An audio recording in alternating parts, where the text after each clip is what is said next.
रहीम बिस्मिल्लाहिर्रहमानिर्रहीम। अस्सलाम वालेकुम स्टूडेंट्स, कैसे हैं आप लोग? ठीक ठाक हैं? अच्छा, हमने कुछ टर्म्स हमें डिस्कस कर ली थी, कुछ टर्म्स हमारी बाकी हैं, तो हम स्टार्ट करते हैं। और प्लीज़ मैं फिर दोबारा रिपीट कर रहा हूँ, if you have any problem you have to ask me without any hesitation. मैं आपको अभी बेसिक कॉन्सेप्ट दे रहा हूँ कि जनाब क्या क्या चीज़ें हमारे आगे आएंगी, क्या क्या चीज़ें आपको पता होनी चाहिए। एक अकाउंटिंग के स्टूडेंट्स को बहुत ज़रूरी है सब चीज़ें पता हों। हम नेक्स्ट जो हमारा टॉपिक होगा इसके बाद तो हम बाकायदा अकाउंटिंग का टॉपिक डिस्कस करेंगे, लेकिन मेरे स्टूडेंट को सब पता हो कि जब हम टॉपिक स्टार्ट करेंगे उसको सब चीज़ें पता हो कि क्या चीज़ क्या होती है। बहरहाल आगे हम देखते हैं। अदर इंपॉर्टेंट टर्म्स हमारे पास है बैड डेट्स। देखिए अभी हमने डिस्कस किया था, अगर आपसे याद हो, अकाउंट रिसीवेबल, कि वो पैसा जो हमें मिलेगा, लेकिन ऐसा भी तो सकता है वो पैसा ना मिले। जिस बंदे से हमने लेना है पैसा, हमने उसको उधार पे माल बेचा था, वो हमारा अकाउंट रिसीवेबल था, हमने उससे पैसे लेने थे, अब वो मर गया बेचारा, या उसका इंतकाल हो गया, या उसका बिजनेस ठप हो गया, या वो पागल हो गया, या उसका बिजनेस में नुकसान पहुंच गया, तो क्या हमें पैसा मिलेगा या नहीं मिलेगा? तो हो सकता है मिले, हो सकता है ना मिले, तो उसको हम बोलते हैं हमारे बैड डेट्स हो गए। क्या होगा? Bad debts. यहाँ देखिए साफ लिखा हुआ है इररिकवरेबल। जो हमें पैसा रिकवर करना था वो इररिकवरेबल हो गया, मतलब हमें पैसा अनकलेक्टेड हो गया। अनकलेक्टेड का मतलब है वो पैसा हमें नहीं मिलेगा। तो बिजनेस के अंदर ऐसा होता है कि जिस हमने उधार अगर सामान बेचते हैं तो हो सकता है हमारा उधार लेके कोई भाग जाए, जिसको हमने उधार दिया वो मर जाए या पागल हो जाए या उसका बिजनेस ठप हो जाए, तो आप कुछ भी नहीं कर सकते। तो उसको हम अपने बिजनेस की अकाउंटिंग में रिकॉर्ड करते हैं बैड डेट्स। दूसरी जो टर्म है बैलेंस शीट। बैलेंस शीट क्या होती है? मैंने आपको, अगर आपको याद हो, हमने डिस्कस किया था accounting equation assets is equal to liabilities plus capital. Balance sheet हमें बताती है हमारे बिजनेस की फाइनेंशियल पोजीशन क्या है, हमारे पास कितने एसेट्स हैं, कितनी लायबिलिटीज है और कितना हमारे पास कैपिटल है। अच्छा, ये एक ऐसी शीट होती है जो बैलेंस होती है। लेफ्ट हैंड साइड एसेट्स होते हैं, राइट हैंड साइड पे हमारे लायबिलिटीज और कैपिटल होता है, और दोनों तरफ लेफ्ट हैंड साइड और राइट हैंड साइड बैलेंस होती है, बराबर होती है, इसको हम बोलते हैं balance sheet. Book value. Book value for timing आप ये समझ लेंगे, बुक वैल्यू एक ऐसी वैल्यू जो हमारी बुक ऑफ अकाउंट्स के मुताबिक जो हमारे एसेट्स की वैल्यू है वो बुक वैल्यू है। बुक ऑफ अकाउंट्स, अब हम जो स्टार्ट करेंगे टॉपिक हमारा बुक ऑफ अकाउंट्स का, अगर आपको याद हो हमने डिस्कस किया था अकाउंटिंग इक्वेशन। अब हम जो हमारा नेक्स्ट टॉपिक होगा वो होगा जनरल जर्नल, और इस पर हमें बड़ी मेहनत करनी है क्योंकि ये बेसिक क्वेश्चन है अकाउंटिंग का। अगर ये सवाल समझ में आ जाए, और ये आहिस्ता आहिस्ता आता है और बार बार प्रैक्टिस करने से आता है, और मैं आपकी भरपूर मदद करूंगा इसके अंदर, आप बिल्कुल परेशान ना हो। ये बहुत आसान टॉपिक है। आगे जितने भी फर्स्ट ईयर कॉमर्स के, सेकेंड ईयर कॉमर्स के जो टॉपिक हैं बहुत आसान हैं, लेकिन आसान जब होगा जब आपकी समझ में आएगा। तो बुक ऑफ अकाउंटिंग में हमारे पास क्या क्या चीज़ होती है? बुक ऑफ अकाउंट्स में जनरल जर्नल होता है, लीजर होता है, ट्रायल बैलेंस होता है, कैश बुक होता है, पेटी कैश बुक होती है, स्पेशल जर्नल होती है। ये हमारे मुख्तलिफ किस्म की बुक ऑफ अकाउंट्स होती है। अब इसमें लिखा है कॉस्ट ऑफ गुड्स सोल्ड। देखिए जो हमने गुड्स सोल्ड की होती है ना, जो हमने सामान बेचा है, तो बेचा तो हमने उसको सेलिंग प्राइस पे, लेकिन उसकी कॉस्ट कितनी थी?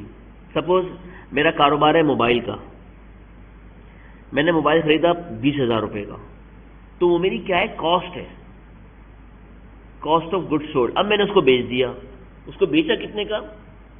25,000 का। तो मैंने मोबाइल जो लिया था वो 20,000 था, 20,000 मेरी कॉस्ट है, उसको बेचा मैंने 25,000 का, वो मेरी सेलिंग प्राइस है। तो प्लीज जरा अच्छी तरह अंडरस्टैंड करिएगा, सेलिंग प्राइस अलग होती है, कॉस्ट प्राइस अलग होती है। तो सेलिंग प्राइस में से अगर हम कॉस्ट प्राइस माइनस कर दें तो हमारा प्रॉफिट होता है, जिसको हम बोलते हैं ग्रॉस प्रॉफिट। मैं फिर रिपीट करता हूँ, 20,000 का हमने सामान लिया था, वो हमारी कॉस्ट थी, 25,000 का बेचा, वो हमारी सेलिंग प्राइस है। तो जो हमने गुड्स सोल्ड किए हैं उसकी कॉस्ट की बात कर रहा है। तो गुड्स सोल्ड जो की है वो 25,000 की है, 25,000 का मोबाइल बेचा है, लेकिन उसकी कॉस्ट क्या थी? 20,000। That is called cost of goods sold. जो हमने गुड्स सोल्ड की है उसकी कॉस्ट क्या है? तो गुड्स सोल्ड जो हमने की है वो 25,000 की है, लेकिन उसकी कॉस्ट क्या थी? 20,000 रुपये थी। अच्छा, ये बड़े अच्छे टर्म्स हैं, डेबिट एंड क्रेडिट। लोगों को बड़ा कन्फ्यूजन होता है इसके अंदर, और आप यकीन नहीं करेंगे मुख्तलिफ टीचर हजरात इसको मुख्तलिफ तरीके से बताते हैं। अल्लाह ताला उनको हिदायत दे। इतने गलत गलत कॉन्सेप्ट क्रिएट करते हैं स्टूडेंट्स के माइंड में कि मैं आपको बता नहीं सकता। मैंने भी आपको बताया था, अगर आपको याद हो, Debit debit and credit are simply two columns. The left hand side is the debit column and the right hand side is the credit column. That's it. ये हम आगे डिस्कस करेंगे जनरल में, तो आपको और क्लियर हो जाएगा डेबिट और क्रेडिट होता क्या है। इसके बाकायदा रूल्स होते हैं, rules of debit and credit, वो आपको याद करने पड़ेंगे क्योंकि वरना आपको जनरल नहीं आएगी। अच्छा, आगे हमारा जो टॉपिक है वो डेप्रिसिएशन है। डेप्रिसिएशन क्या होता है, देखें जब हम कोई भी fixed assets, land, building, equipment, furniture इस्तेमाल करते हैं तो उसमें वेयर एंड टियर आता है, उसमें टूट फूट आती है, वो पुराना हो जाता है, वो यूज हो जाता है। तो अकाउंटिंग हमें अलाउ करती है कि हम उसको बाकायदा अपना डेप्रिसिएशन एक्सपेंस रिकॉर्ड करें। देखिए दो एक्सपेंस बड़े इंपॉर्टेंट है, हमने डिस्कस किया ऊपर। बैड डेट्स, हमने किसी से पैसा लेना था, वो बंदा भाग गया, मर गया, हमें पैसा नहीं मिल रहा, वो हमारा बैड डेट्स है। हो सकता है मिले, हो सकता है ना मिले, वो हमारा बैड डेट्स है। डेप्रिसिएशन क्या है, मैंने फर्नीचर लिया, मैं अपने बिजनेस में फर्नीचर इस्तेमाल कर रहा हूँ, फर्नीचर में टूट फूट हो रही है, फर्नीचर यूज हो रहा है, तो उसकी वैल्यू क्या हो रही होगी, कम हो रही होगी फर्नीचर की, तो उसको मैं क्या बोलता हूँ, डेप्रिसिएशन एक्सपेंस। ये मेरा क्या हो रहा है, डेप्रिशिएट हो रहा है, इसकी वैल्यू डाउन हो रही है, डिक्रीज हो रही है। एक और चीज़ बड़ी इंपॉर्टेंट है, एंटिटी। एंटिटी मैंने आपको क्लास में बताया था, अगर आपको याद हो, एंटिटी कोई भी एक अलग से सेपरेट बॉडी होती है जिसको हम बोलते हैं एंटिटी। सपोज आपका बिजनेस जो है ना वो आपकी एंटिटी है, और एंटिटी क्या कर रही होती है, मुख्तलिफ किस्म की इकोनॉमिक एक्टिविटीज कर रही होती है। इसके अंदर अगर आप अकेले काम कर रहे हैं तो वो सोल पार्टनरशिप है, अगर आप मिल के काम कर रहे हैं तो पार्टनरशिप है, अगर आपकी कंपनी है तो वो कॉर्पोरेशन है। तो एंटिटी की बाकायदा एक लीगल एंटिटी होती है और एक नॉन लीगल एंटिटी होती है। एंटिटी कोई भी चीज़ जिसकी एक इंडिविजुअल हैसियत हो कोई।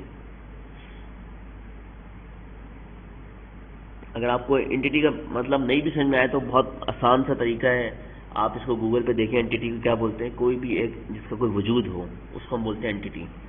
एंट्री क्या होती है, देखिए एंट्री अलग चीज़ है, एंटिटी अलग है। एंट्री का मतलब जब भी कोई ट्रांजेक्शन होंगी तो हम उसको बुक ऑफ अकाउंट्स में एंटर करेंगे, हम उसको रिकॉर्ड करेंगे, तो उसको हम बोलते हैं एंट्री। अब लोग एंट्री बनाते हैं, लोगों को ये नहीं पता एंट्री होती क्या है, इतना अजीब सी बात है। एंट्री का मतलब है कि आप जो भी बिजनेस में ट्रांजेक्शन हुई है आप उसको बुक ऑफ अकाउंट्स में एंटर कर रहे हो, आप उसको बुक ऑफ अकाउंट्स में रिकॉर्ड कर रहे हो। उस रिकॉर्ड करने का मतलब क्या है कि आप अपनी बुक में उसको एंटर कर रहे हो, रिकॉर्ड कर रहे हो, तो उसको हम बोलते हैं एंट्री। एक और टर्म हमारे पास है इंसॉल्वेंट। इंसॉल्वेंट का मतलब है, मैंने आपको अभी बताया, अगर आप बिजनेस कर रहे हैं, खुदा ना खास्ता आपका बिजनेस ठप हो जाए, आपके पास पैसे ही नहीं है कि आप अपनी लायबिलिटीज पे कर सको, आपको loss loss loss loss loss business हुए जा रहा है, आपके ऊपर कर्जा चढ़ा हुआ है, कोई आप पे ही नहीं कर पा रहे, तो आप क्या कराओगे, इंसॉल्वेंट हो जाओगे, आपका दिवालिया हो जाएगा, आप बैंकरप्ट हो जाओगे। बैंकरप्सी क्या होती है, बैंकरप्ट क्या मतलब, आपके पास कर्जा चढ़ा हुआ है, आपके पास पैसे ही नहीं है पे करने के, इसको बोलते हैं इंसॉल्वेंसी। दिवालिया हो जाएगा आपका। दिवालिया का मतलब खुदा ना आप मर नहीं जाओगे, दिवालिया का मतलब है आपका बिजनेस ठप हो जाएगा, आपका बिजनेस में लॉस हुए जा रहे हैं, हो जा रहे हैं, तो आपके ऊपर जो कर्जा है वो आप नहीं उतार सकते, तो आप इंसॉल्वेंट हो जाओगे। इंसॉल्वेंट का मतलब है बैंकरप्ट हो जाओगे, जिसको हम बोलते हैं नाम आसानी से कि जनाब दिवालिया हो गया इनका। दिवालिया का मतलब क्या है, आपका सब बिजनेस बंद हो जाएगा क्योंकि आपके पास कर्जा उतारने के लिए पैसे नहीं है। साफ लिखा हुआ है, where he is unable to pay the debts. Debts क्या बोलते हैं, उधार को, कि आपके पास कर्जा चढ़ा हुआ है, आप इस काबिल नहीं रहे कि आप पे कर सको। अच्छा, प्रोप्राइटर कौन होता है, जो बिजनेस का मालिक होता है भाई, उसको बोलते हैं प्रोप्राइटर।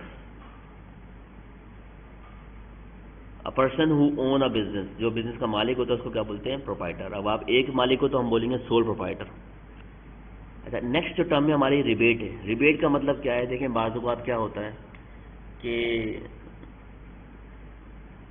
चीज़ें बहुत महंगी हो जाती हैं, तो गवर्नमेंट ऑफ पाकिस्तान क्या करती है, उसको कोशिश करती है वो सस्ती हो जाए, तो गवर्नमेंट ऑफ पाकिस्तान उनको डिस्काउंट देती है, सब्सिडी प्रोवाइड करती है, पैसे की उसकी प्राइस जो है कम कर देती है। आपने देखा होगा भाई, बिजली की प्राइस जो है वो बढ़ रही थी, गवर्नमेंट ऑफ पाकिस्तान ने अनाउंस किया, बिजली की प्राइस कम कर दी।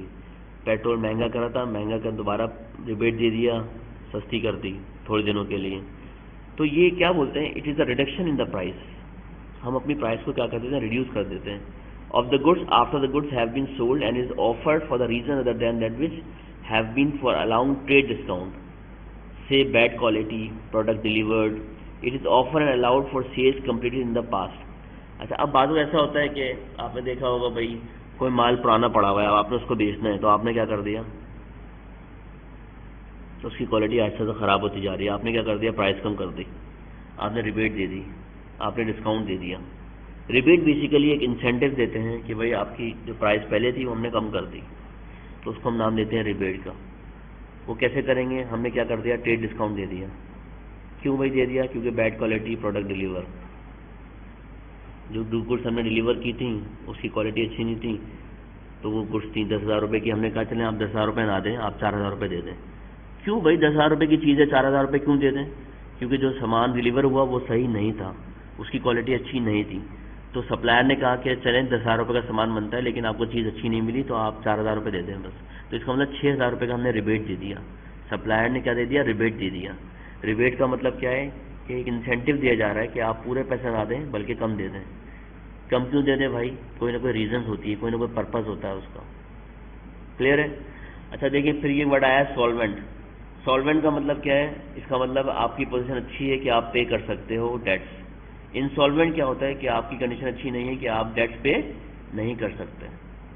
फिर रिपीट कर रहा हूँ मैं, सॉल्वेंट का मतलब क्या है, you are in a good position to pay your debts, कि आप अपनी लाइबिलिटीज पे कर सकते हो। लेकिन इंसॉल्वेंट का मतलब क्या है, आप एक ऐसी हालत में आ गए कि आप अपनी लाइबिलिटीज पे नहीं कर सकते। Okay guys, this is the end of the basic terms. ये हमने बेसिक टर्म डिस्कस करी हैं अकाउंटिंग के अंदर। सेल्स क्या होता है, परचेज क्या होता है, क्रेडिट ट्रांजेक्शन क्या होती हैं, और कैश ट्रांजेक्शन क्या होती हैं, कैपिटल क्या होता है, करंट एसेट्स क्या होते हैं, करंट लायबिलिटी क्या होती हैं। तो प्लीज़ आपने इसको अच्छी तरह सुनना है। नेक्स्ट टाइम कुछ ही घंटों बाद और कुछ ही एक दिन बाद मैं आपको एक नया सवाल डिस्कस करूँगा जिसका नाम होगा जनरल जनरल। लेकिन उससे पहले मैं कुछ आपको हैंड आउट दूंगा, आपने उसको अच्छी तरह याद करना है। उसमें rules of debit and credit होगा कि हमारे एसेट्स अगर बढ़ेंगे तो क्या होगा, कहाँ रिकॉर्ड करेंगे, लायबिलिटी अगर बढ़ेगी तो कहाँ रिकॉर्ड करेंगे। तो आपने याद करने में, आपको बाकायदा याद करने का तरीका भी सिखाऊंगा। तो ये हमारे बेसिक टर्म्स हमने डिस्कस कर लिए हैं, तो इसको आप सिर्फ देख लीजिएगा, गो थ्रू कर लीजिएगा। कोई प्रॉब्लम हो तो आपने दोबारा पूछ लीजिएगा, घबराना नहीं है, बहुत आसान है। नहीं पूछेंगे तो फिर समझ में नहीं आएगा, पूछेंगे तो आपको लाजमी समझ में आएगा। तो आपने लाजमी पूछना है।